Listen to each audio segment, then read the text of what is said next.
जय श्री राधे। पूज्य श्री सद्गुरुदेव भगवान के चरणों में प्रणाम। पूज्य श्री राधा बाबा जी के एक परिकर श्री राधे श्याम मिश्र जी, उनके जीवन की कुछ घटनाएं जो पूज्य श्री बाबा जी के साथ उन्होंने अपना जीवन बिताया, वो आज से हम सुनने जा रहे हैं। सद्गुरु चरण कमलेभ्यो नमः।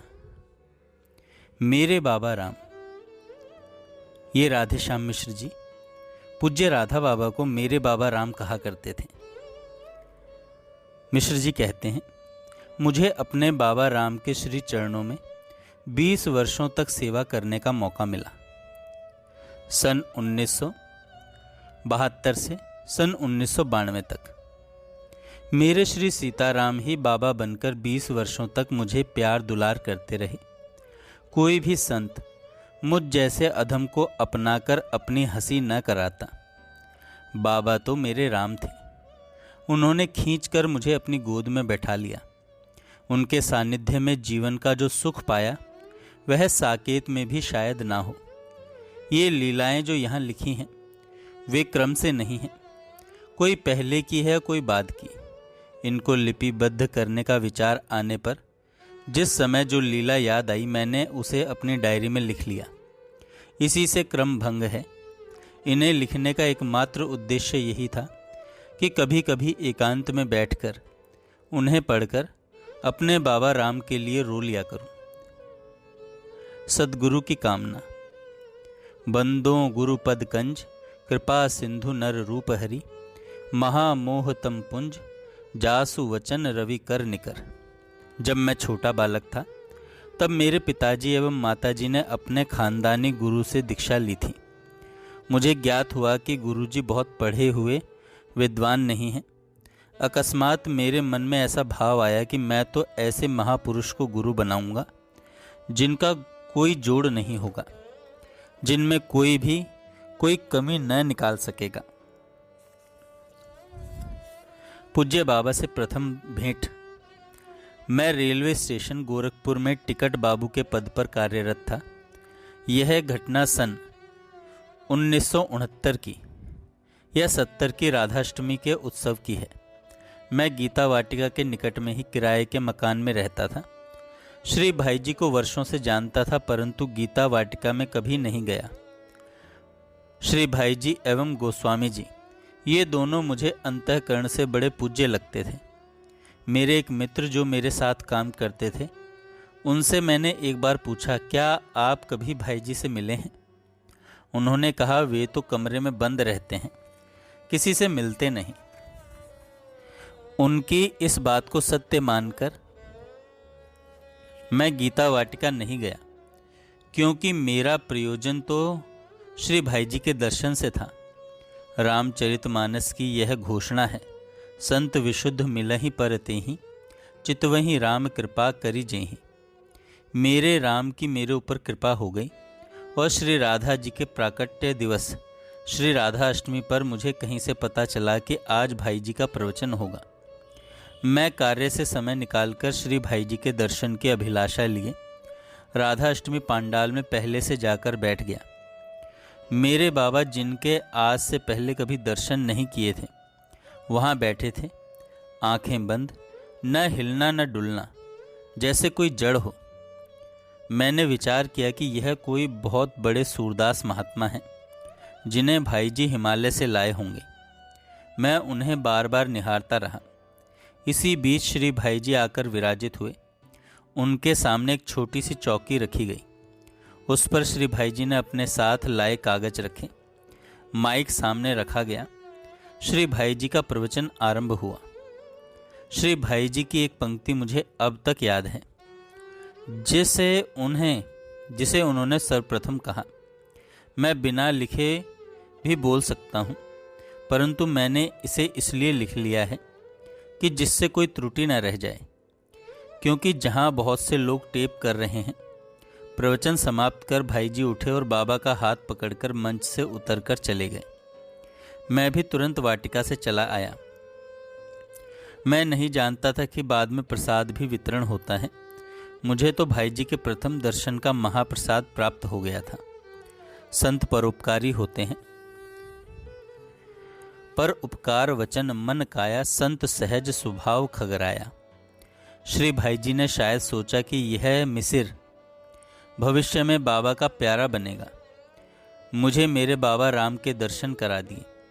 मैं तो अपने भाग्य की सराहना करता हूँ कि मुझे प्रथम तो त्रैलोक के स्वामिनी श्री राधा जी के जन्मदिन का दर्शन, दूसरा 2 महान विभूतियों के एक साथ दर्शन प्राप्त हुए, जो प्रभु राम के द्रवित स्वरूप ही हैं।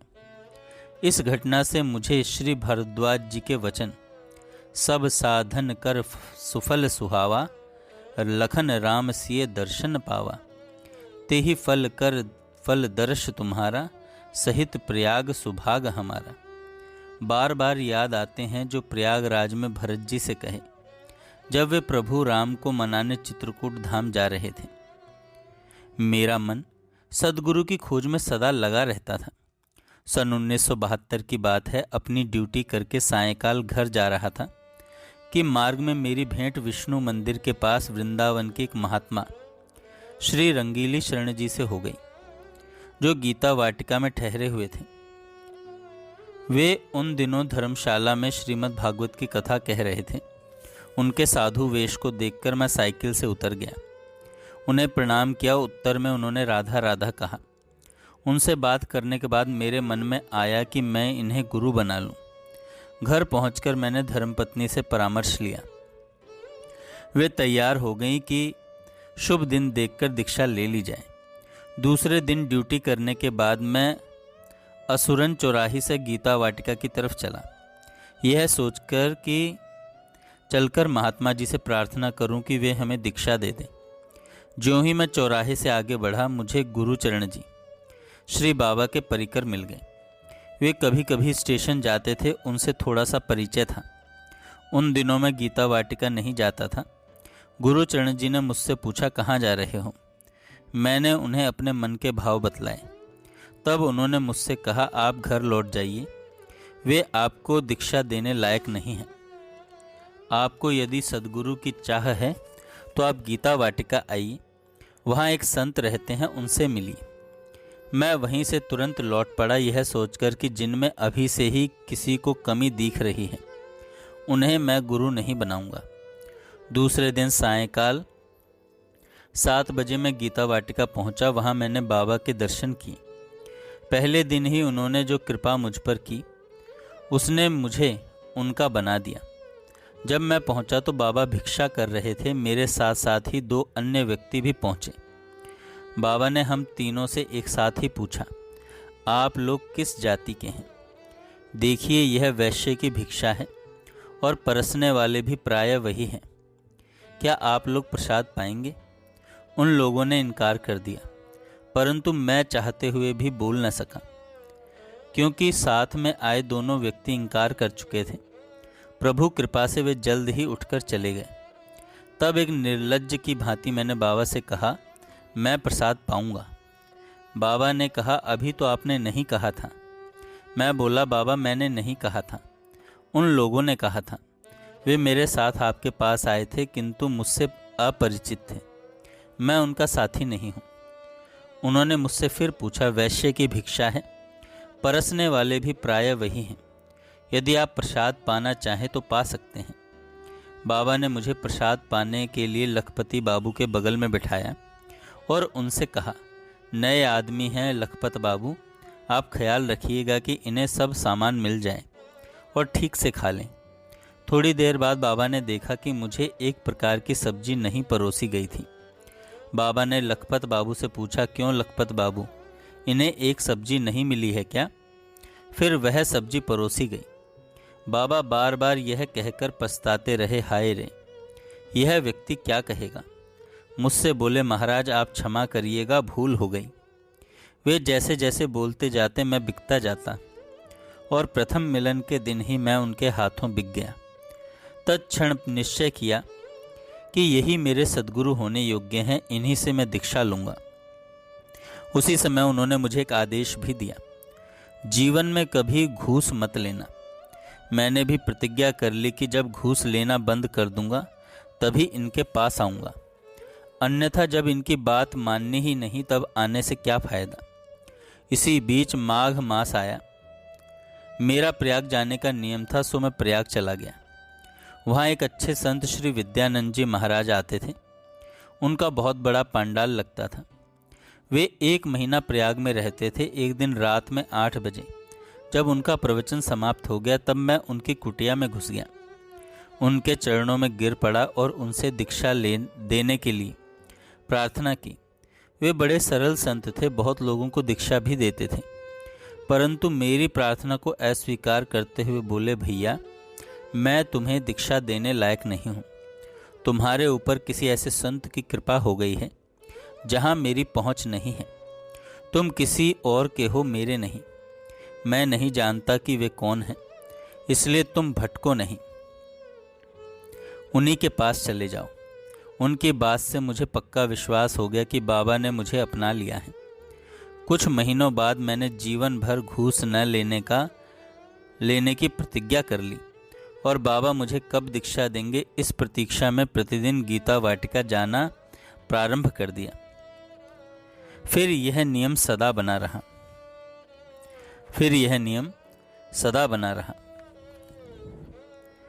जय श्री राधे।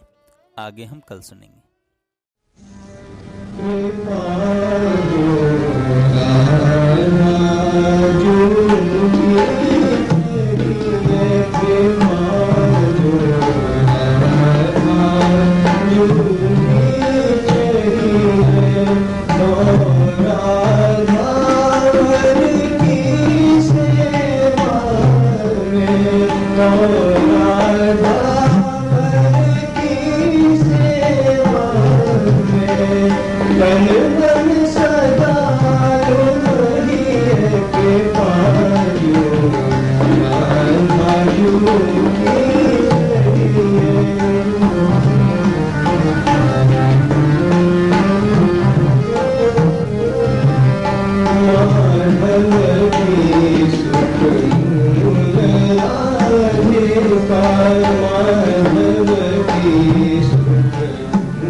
की